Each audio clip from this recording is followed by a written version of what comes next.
Long ago, I read a story. There was a thief and he became a killer because of the situation that forced him to kill. And then he became a murderer. Yeah. From a small thief, he graduated to robbing and murder. Yes. And then he had to be executed. On the day of his execution, he asked permission to see his mother. So they brought the mother. Because the mother is already there in the crowd, they always jump in to see the execution. Yes. But when he saw his mother, he hugged her and bit off her ears. Oh, and it was bloody all over. Ooh. The people asked him, "But why? Why did you do that? Why did you do such things to your mother?" Yeah. So he said to them, "She is the real criminal, not I, because she taught me to be the way I am right now." Yeah. Because when I was a child, I borrowed a pen from my classmate because I lost my pen. Master explained that when the criminal was a boy, he came home from school one day with a pen, but the next day he no longer had it. His mother asked him why, and the boy replied that he had returned the pen to the classmate who had lent it to him. And then the mother said, "Why did you have to really return it? You should keep it. And if he wants it back, you can just yell at him or beat him up." The boy was vulnerable and he did just that. And later it became like a habit. A habit, yes. And further down, more and more and more, he became a very professional thief. Yes. And then later he wanted more. His mother encouraged him. He became more and more a thief. That's right. And then he got caught by the police. So he said, "My mother is why I became the way I am right now." You see what I'm saying? Yeah. Thief, robber, and then murderer. It's not far off. Right. Yeah, possible. Thus, Master said that lawless deeds should not be encouraged in any country. The security and wellness of its citizens rest with the government of that country. That's what they are selected for. Not to harm their country and citizens by any way, by the consequences of their neglect to make correct laws. Number one, it lowers the dignity of human beings. Also, it makes a very bad example for other people.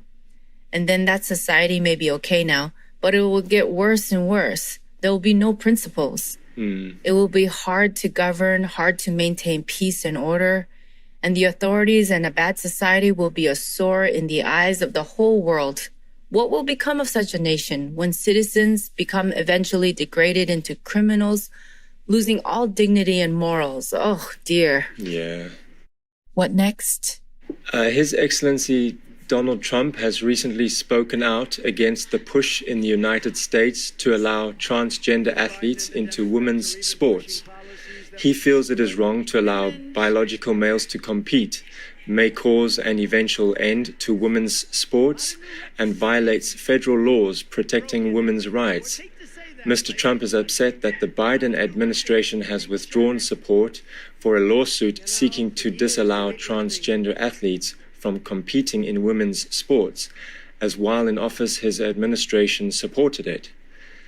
How does Master feel about transgender athletes participating in women's sports?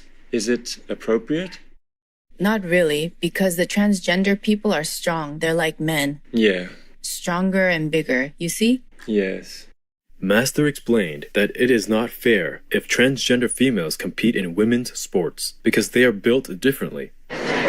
Terry Miller and Andrea Yearwood dominating the competition at the Girls Track and Field Championships in Connecticut earlier this month.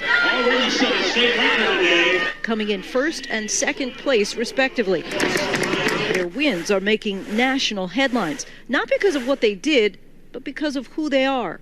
Two transgender girls. In the 70s and the 80s, we had the East German system where female athletes were filled full of testosterone, and it made them unbeatable.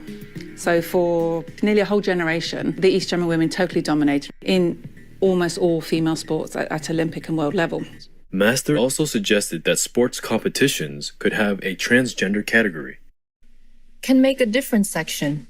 That's right. It's very unfair already. Feels not good already. Not to talk about fight with the weaker woman. Different in nature, already smaller in stature. You see what I'm saying? Yes. Women's sports should be only for women. That's why they're called women's sports. Yes. Or if the trans people want to be sportive, why don't they create it for trans? Yes. Just like we have Paralympics for handicapped people. Yes, that's right.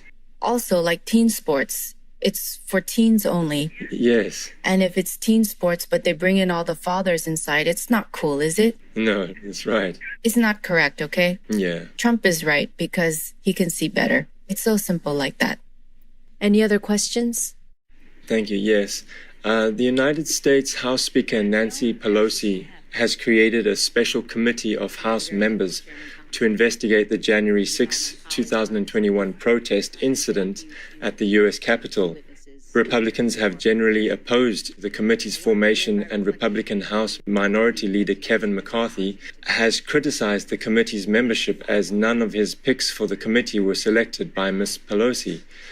Ms. Pelosi has chosen 2 Republicans as committee members, Liz Cheney and Adam Kinzinger. Oh, yeah, against Trump. Yes. They wanted to impeach him. Right. However, as you said, both voted in favor of impeaching His Excellency Donald Trump after the incident. The other 7 committee members are Democrats. Ah. What does Master think of the formation of this committee? What a surprise. I am surprised.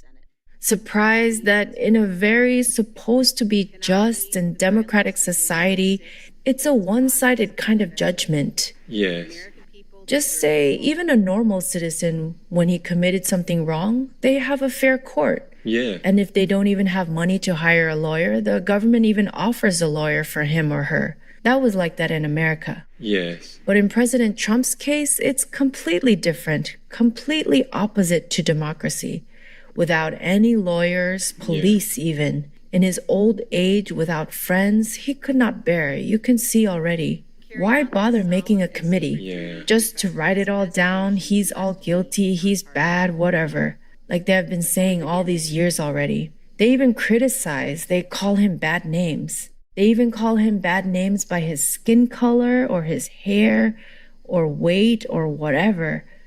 Oh, it's a terrible example of society. Yes, Master. They don't even respect his constitutional position as head of state. He's one of the elected, legally, fairly, correctly. Yeah. It's not a fair trial. You can see it already. Right. What's the use of the trouble of making a committee? Yeah. Just to make themselves a laughingstock again for the global elites? It was the Speaker of the House. She refused and neglected to provide extra security on that day, though she had been reminded by President Trump and warned by others. And now they blame Trump, all blaming him. It's not fair. And the Democrats make a bad reputation for themselves with witch-hunting tactics like this. Everybody can see it's one-sided and unfair. They accuse him of anything they want because it's only one-sided. There's nobody there to defend him or point out the opposite truth or anything at all. Right. Why bother with a committee? Just write it all down, whatever they want to accuse him of, and be done with it. Yeah. Why waste money, time, and tax payment for nothing? For what? They just want to distract. You see what I'm saying? Yes. Because the next election for president is coming in 4 years. Yeah.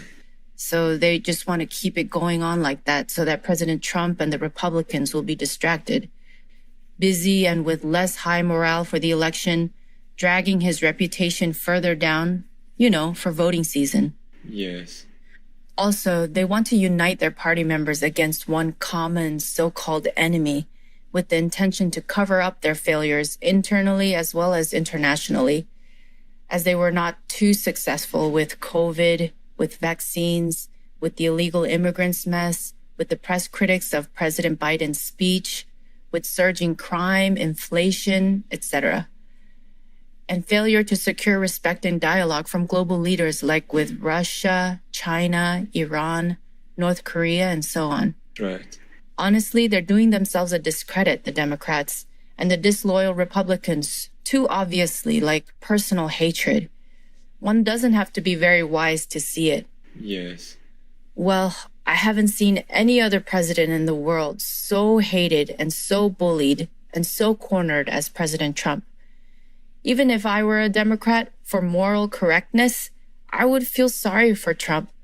Because President Trump is for peace, never incites violence. Yes, that's right. Contrarily, many Democrats encourage unrest and defund the police, which is the people's protector. Yes.